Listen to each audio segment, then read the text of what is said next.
PSL کا final 22 کی بجائے 18 مارچ کو کرانے کا فیصلہ. پلے آف میچز سیمی فائنل اور فائنل میں تبدیل. لاہور میں دونوں سیمی فائنل 17 مارچ اور فائنل 18 مارچ کو کھیلا جائے گا. پہلے سیمی فائنل میں پوائنٹس ٹیبل پر سر فہرست ٹیم کا چوتھے نمبر والی ٹیم سے مقابلہ ہوگا.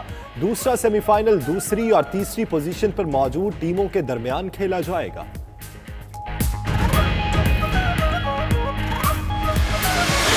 PSL میں شریک کئی غیر ملکی کھلاڑیوں کا وطن واپسی کا فیصلہ.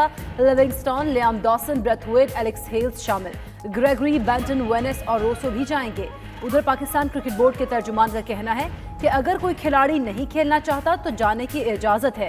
بنگلہ دیش کرکٹ بورڈ نے بھی دورہ پاکستان سے معذرت کر لی.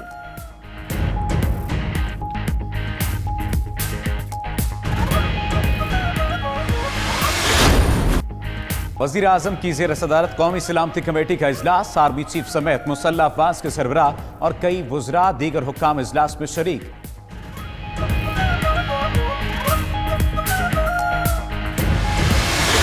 ملک بھر میں مزید حفاظتی اقدامات. خیبر پختونخوا میں بھی تعلیمی ادارے 15 روز کے لیے بند. امتحانات ملتوی. بلوچستان میں سرکاری یونیورسٹیز 29 مارچ اور سندھ میں تعلیمی ادارے 30 مئی تک بند.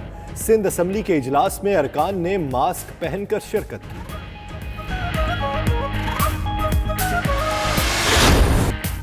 تو حکومت کے ناکافی اقدامات پر اپوزیشن کے تحفظات. شفقت محمود نے کہا بارڈر اور ایئرپورٹس پر اسکریننگ کی جا رہی ہے. خواجہ آصف کا اسپیکر کو خط. مشترکہ اجلاس بلانے کا مطالبہ.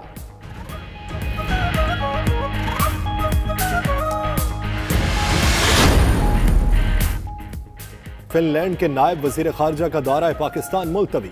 گورنر پنجاب کا دورہ امریکہ منسوخ. ادھر نیو اسلام آباد ایئرپورٹ پر اقدامات مزید سخت. ہیلتھ ڈکلیریشن فارم کی جہازوں کے دروازے پر چیکنگ. رائیونڈ تبلیغی اجتماع بھی ملتوی. ذرائع کے مطابق بارش کے باعث اجتماع ملتوی کیا گیا. شیئرز مارکیٹیں بھی متاثر. پاکستان اسٹاک ایکسچینج میں 1682 پوائنٹس کی گراوٹ کے بعد ریکوری. 100 انڈیکس 34,266 کی سطح پر آنے پر ٹریڈنگ روکنا پڑی. ٹریڈنگ کی دوبارہ بحالی پر انڈیکس میں بہتری. کاروبار کے اختتام پر انڈیکس 104 پوائنٹس اضافے سے 36,060 پوائنٹس پر بند ہوا. دیگر کئی ملکوں کی اسٹاک مارکیٹیں بھی گر گئیں.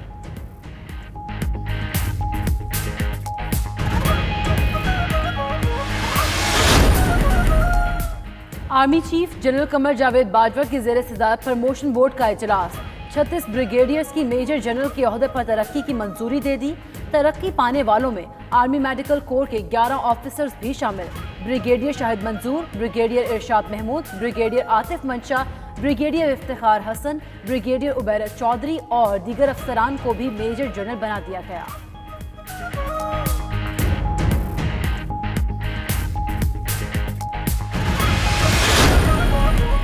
موجودہ حکومت صحافت کی آزادی پر مکمل یقین رکھتی ہے. معاون خصوصی اطلاعات فردوس عاشق اوان کی نیوز کانفرنس. کہا قانون کے سامنے سب برابر ہے. کچھ عناصر نے قانون کو گھر کی لونڈی بنا رکھا تھا. موجودہ حکومت نے اداروں کو آزاد اور خود مختار کیا. آئینی ادارے غیر جانبدارانہ طور پر کام کر رہے ہیں.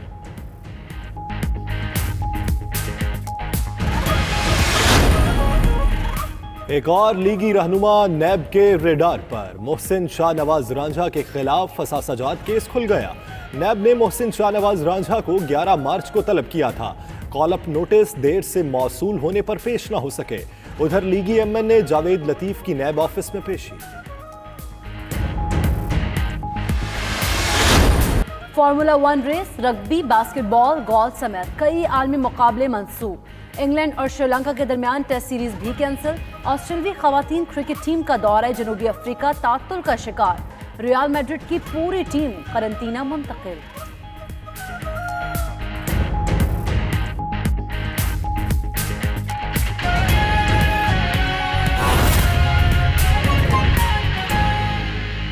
طلباء کی سہولت کاری کے لیے اٹھائے گئے اقدامات پہ کیبنٹ کو تفصیل سے آگاہ کیا. اس کے علاوہ ایک نہایت اہم ایشو جو مختلف منسٹریز میں لازمی ٹیسٹ سروس کا جو آغاز ہوا ہے کہ کوئی بھی منسٹری جب ایڈورٹائزمنٹ کرتی ہے تو وہ مختلف ٹیسٹنگ کمپنیز کو ہائر کرتی ہے، اور وہ ٹیسٹنگ کمپنیز کی جو اپنی کریڈیبلٹی ہے، اپنی ایک میرٹ بیسڈ پرفارمنس ہے، اس کو جانچنے کے لیے اور ایک uniform transparent structure once for all بھرتیوں کے حوالے سے طے کرنے کے لیے مشیر برائے اسٹیبلشمنٹ، مشیر برائے اصلاحات اور معاون خصوصی برائے سماجی تحفظ کو ہدایت دی گئی ہے کہ وہ ٹیسٹنگ کے حوالے سے جامع طریقہ کار جلد واضح کریں، تاکہ بہت سارے مستحق اور نادار جو کینڈیڈیٹس ہیں وہ گریڈ 1 سے 5 کی نوکری کے لیے مختلف منسٹریوں میں وہ فیس ادا کرتے ہیں، اور ایسا میکنزم واضح کیا جائے کہ اگر ایک دفعہ فیس دے کے ایک سیٹ ٹائم میں جتنی نوکریاں آئیں اس میں وہ کنسیڈر ہو سکے، تو ایک latest technology based mechanism cabinet کے سامنے لائیں، تاکہ منسٹریز کے اندر ان ٹیسٹنگ جو ہماری کمپنیز ہیں ان کو بھی ہم ایک پرفارمنس انڈیکس طے کر کے دیں، اور ان پرفارمنس ایویلویشن انالیسس اور میرٹ بیسڈ بھرتیاں جو ہیں اس عمل کو یقینی بنایا جا سکے۔ کیبنٹ نے چیئرمین سرمایہ کاری بورڈ زبیر گیلانی صاحب کا استعفی منظور کیا، جو انہوں نے ذاتی وجوہات کی بنیاد پہ دیا۔ کیبنٹ کے سامنے آج چینی اور آٹے کے متعلق جو رپورٹ باضابطہ طور پہ پیش ہونی ہے اس پہ اب تک کی پیش رفت کا جائزہ لیا گیا۔ کیبنٹ کو بتایا گیا کہ آٹے سے متعلق جو انکوائری کمیٹی نے اب تک کام کیا اور فیکٹس فائنڈنگ کی، اس کی ڈیٹیلز ایک ہفتے بعد جو ہے وہ موصول ہو جائے گی۔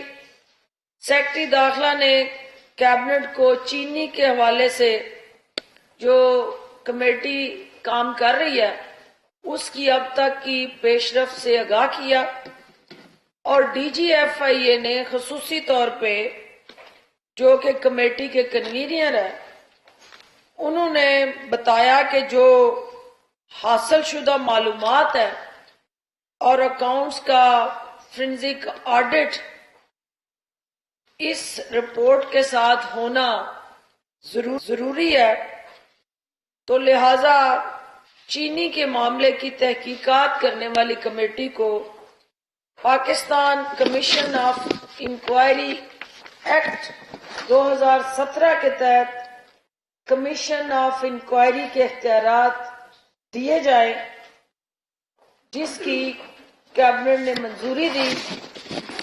اس کمیٹی میں D G F I A, D G anti corruption, I B کے سینئر نمائندوں کے علاوہ S C C P, state bank اور ایف بی آر کے نمائندگان کو بھی شامل کرنے کی باضابطہ منظوری دی گئی ہے۔ یہ کمیٹی بعض معاملات کی تحقیق کے لیے مخصوص ٹیمیں بنانے کی بھی مجاز ہوگی۔ وزیر اعظم نے ہدایت کی کہ معاملات کی چھان بین اور حقائق سامنے لانے کے عمل کو جلد از جلد مکمل کیا جائے، اور وہ کمیٹی جو چینی سے متعلقہ تمام معاملات کا تفصیلی جائزہ لے رہی ہے وہ کمپٹیشن کمیشن کے کردار کا بھی جائزہ لے، کیونکہ